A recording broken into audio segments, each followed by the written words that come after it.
Get ready. 5 seconds to go. Start.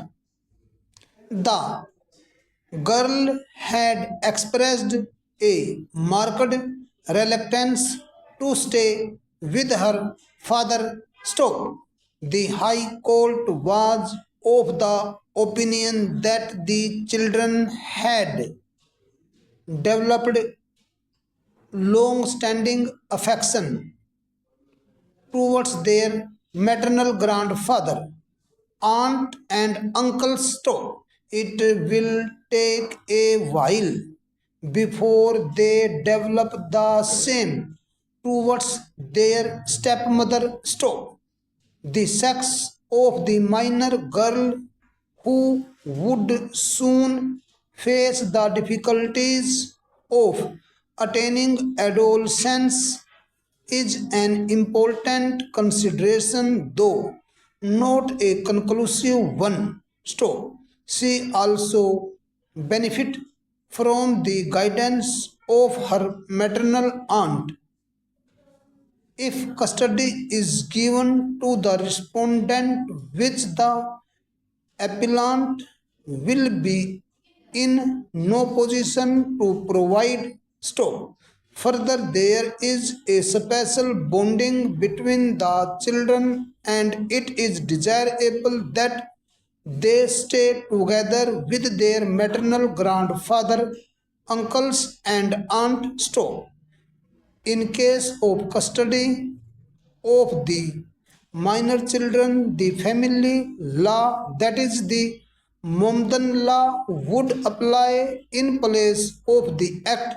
Stop. Considering the provisions under Section 353 of the Momdan law, the High Court had held that the preferential rights regarding the custody of the minor children rests with the maternal grandparents. So, after making a doubtful proposition that in case of a conflict between personal law and welfare of the children, the former shall prevail, the High Court held that in the case at hand there is no such conflict. Stop.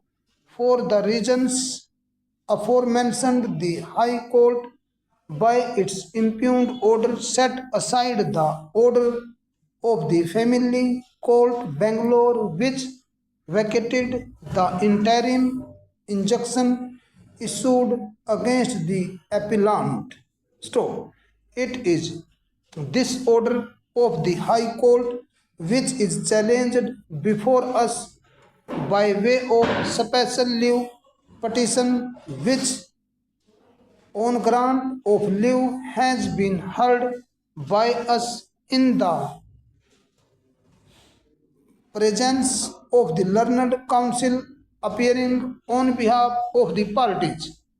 It was the contention of the appellant before us that the Act will apply to the present case because there is a conflict between the preferential guardian in Momdal law and the Act. It was pointed out that while deciding the custody of the minor children, the welfare of the children had to be taken into consideration, and that is, it was guaranteed by the Act. So, they have placed their reliance on a case of Rajasthan. Stop. The Rajasthan High Court in the cited case held that where the provisions of personal law are in conflict with the provisions of Guardians and Wards Act, the latter shall prevail over the former. Full stop.